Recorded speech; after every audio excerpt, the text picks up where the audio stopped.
Hello, Your Black World family. This is Shaquita Graham, founder of ateco.teachable.com, and I'm here with my lovely friend, Nomalanga Mhlauli-Moses. She is the founder of the blackhomeschool.com. How are you doing today, Noma? I'm doing great, Shaquita. How are you?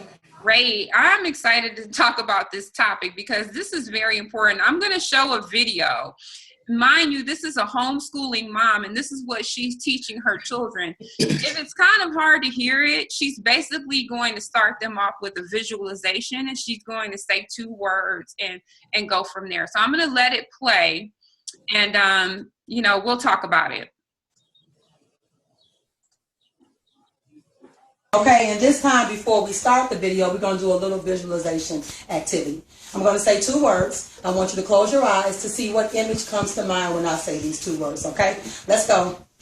The first word is God. God. The second word is Africa. Second word is Africa. Okay? If this is the first image that came to your mind, and this is a second image that came to your mind, this is the reason why we need African-centered education. Because there's only one reason anybody of African descent would believe that this was God or that this represents Africa. And the reason is what? Because white lives matter. Because white lives matter. And I don't care what you say, what you want to believe, how you want to stand up. If anybody of African descent believes that this is the face that represents God and this is the face that represents Africa, you only do so because white lives matter. How do we correct this? African-centered education. There is no way an African gave another African an image of God that looked like this initially. Where did this image come from? White people. White people. Why would a white person give us an image of God that looked like them? Because they want us to think that white people are the best. Absolutely. Absolutely. Why would someone teach their children that this is the image of what God looks like? Because white people told their ancestors and it's just going to keep on passing on in the family. It's going to keep on passing on in the family unless what? Unless somebody stops them. Unless somebody stops them. African-centered education will eradicate this image of God from being in any of our visualizations or any of our children. This is not the image that represents God. Tear it up. This is not the image that should represent Africa. Jesus. The only reason you believe this image represents Africa is, again, because white lives matter. This is not the image that represents Africa. Who gave us this image of Africa? White people. Again, why would white people give us this image of Africa? Because they want to think that white people are the best. The best, and they want us to believe what else, Eileen? They want us to believe that that's all that Africa has. That's all that Africa has. Very good, is starving children. And this all that Africa has? No. What else does Africa have? Africa has diamonds. Gold. Copper. Iron. Salt. Cocoa beans. Absolutely. So guys, we have to stop this. And the only... Okay, Mama, you better do it. You hear me? She said white lives matter, Noma, and she said if you have African children who think of this image when they think of God, white Jesus, honey, she tore that picture up. She sure did. What did you think? The first thing is I just want to affirm and appreciate a Black woman who has chosen to homeschool her kids. I can't say enough about that. You and I both know that that's not necessarily an easy thing to do.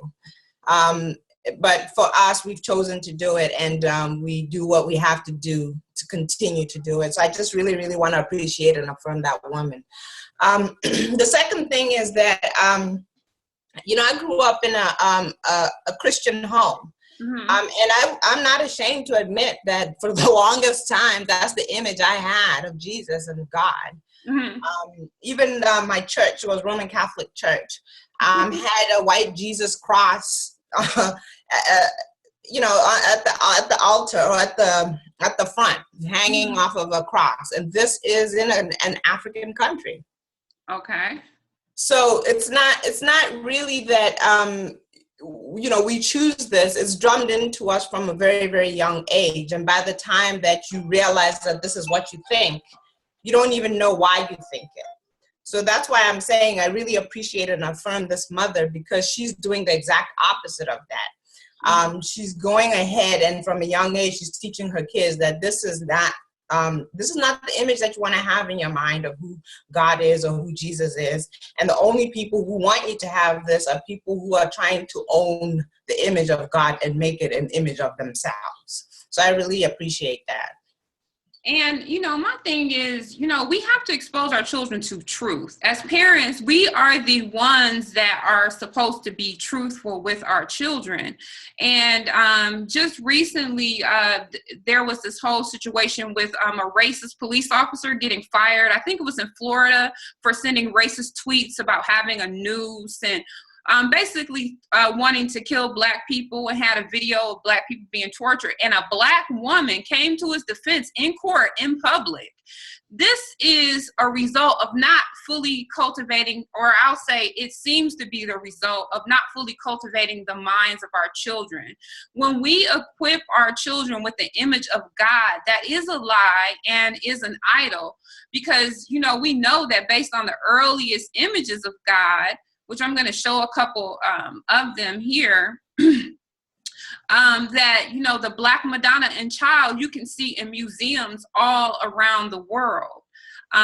You can see some of the earliest images of Christ, and I'm trying to pull up the video here, the pictures really quick, and you can Google it if you can't. Let me see, yeah, right here. The Black Madonna and Child. So these are in statues all around the world, but we would never see this. Even if there was a balance, even if you want to say, okay, if you want to portray your God white and I want to portray my God Black, but the only thing we see is a white Jesus that came from Egypt, from the continent of Africa. That's a lie. And we should not be, as parents, propagating a lie to our children. And then when you talk about Africa, nobody recognizes the fact that all of the diamonds come from Africa: copper, gold, oil, gas, uranium, that Africa exports more than it could ever get from any of these other European countries. So my thing is we have to equip our children to live in this world by telling them the truth. Absolutely. Going back to that picture of there's some little hungry children seemingly reaching out for food. I'm not sure what was going on in that picture because it was a little blurry. And I can again firsthand attest to that. I've met so many people. I've lived in this country for as long as I can remember, and I remember when I was here in my college years, I would have people ask me, the strangest questions. And of course, it was their ignorance talking, but you have to wonder why they had those ideas in their minds. So they would be surprised that I spoke English and spoke it well.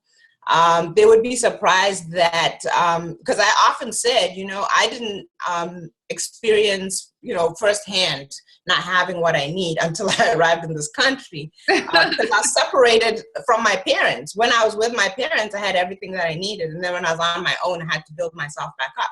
But my point is, people didn't believe that I'd never experienced poverty until I came to this country. And that's because there's this image that is just so overwhelmingly played and shown, and that shows people that there's a bunch of hungry people that may even eat you if you go over there. And it's just media. It really is just mainstream media that does that. And I was so disappointed because my 10-year-old, he went outside. Of course, he's homeschooled, and he was just saying what was on his mind, telling the kids that, we had African civilizations where we were kings and queens, and that Adam and Eve, would have lived in Egypt or on the continent of Africa, would be Black.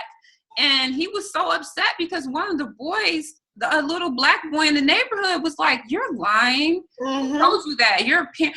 He said, my son said, Chris only believes that we were slaves. Like, he was so upset about that. And the thing is that, we can't depend on anyone to provide an accurate self-image of of history self-respect and dignity and history to our children, especially not a white person. And when you think about them not providing accurate history, what is in its place? The opposite.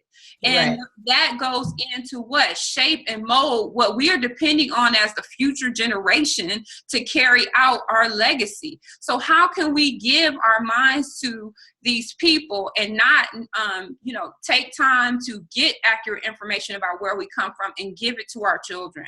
So I think this is one of the most important things we can do as parents, a mother, a father, a grandmother, whoever. We have to start taking these reality show, twerking, all of these common negative images about Black people, getting them out of the way and putting the real image of who we are in front of our children.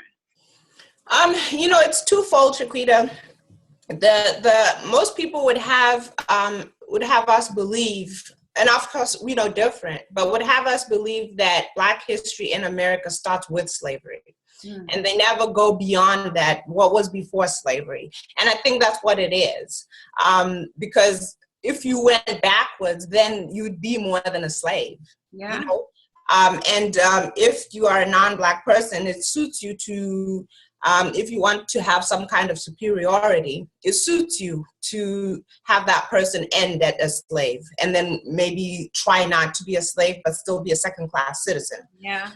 And that's really what it is. But if you were to go beyond that, and look at Africans before slavery, or those who never were affected by slavery, then there'd be a different picture.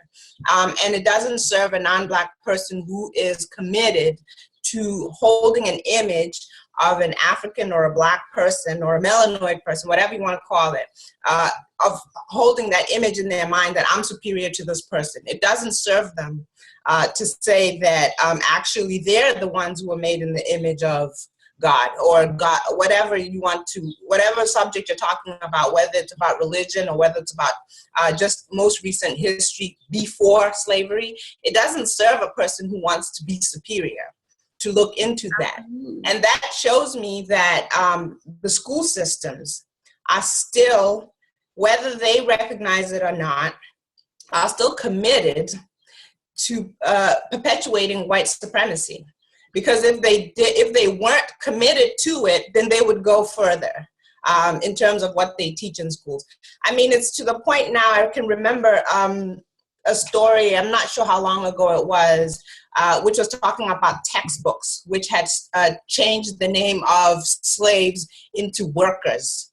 So now it looks like these people are actually willing to just be subservient and inferior, and their life is about being inferior. Yeah. And they love it, and they want it, and they appreciate it. That was really actually in a textbook. I can remember, and there was the public school system in Texas was teaching that and using that textbook. And see, these insidious, disgusting, malicious lies is what we have to equip our children to defend themselves against. We have to make up in our mind that we will learn about the tactics and the strategies of white supremacy, and we will teach our children. Because if we're going to bundle them up in the snow to stop them from getting a cold, or if we do anything to protect our children on a regular basis, all the countless things we do, we owe it to ourselves to help them defend themselves against white supremacy, which is a global, traumatic, and all-consuming evil that is going, it's ongoing, and we have to find a way out. And the first thing we have to do is get in their minds and take them back. So that's the last word for me, Noma. That video meant a lot. I love how she had her children able to speak to what are white supremacists thinking when they're doing this? How are they trying to program you? Absolutely. And, obviously I recognize that not everybody can, spend the money, because it does cost a lot of money to get on an airplane and fly to an African country. But there's something that I encourage. People don't believe me. Other than England, I've been to London. Other than England, I haven't been to Europe, and I have no desire to go. And I tell everybody, if I've accumulated enough money to travel, whether it's for leisure or whatever it is, there's over 50 countries in Africa that I want to see. And so I don't find it sophisticated to say, oh, you know, I was in Paris this past summer, or we're going to vacation in whatever European country you're talking about. I'm interested in finding out more about Africa. I've been to a few African countries, and when we can, I think you know this, we travel back to my home country, or my country of birth. This is my home country now. My husband keeps reminding me that this is my home country. But my country of birth, we take our kids with us, and now their minds are expanded. No matter who tells them what, they know firsthand that some of the things that they've seen and heard are not true, and they can attest to it. And I think that's an excellent thing to do for yourself and for your kids. Well, Noma, I think we've said a lot, and we will be sharing more on these types of topics at marriedwomensbusiness.com. Register to stay updated with what we're doing there. It's going to be a platform to encourage and inspire Black women, the Black woman who wants it all. So, Noma, thank you for being with me on this segment. Thank you all so much for watching.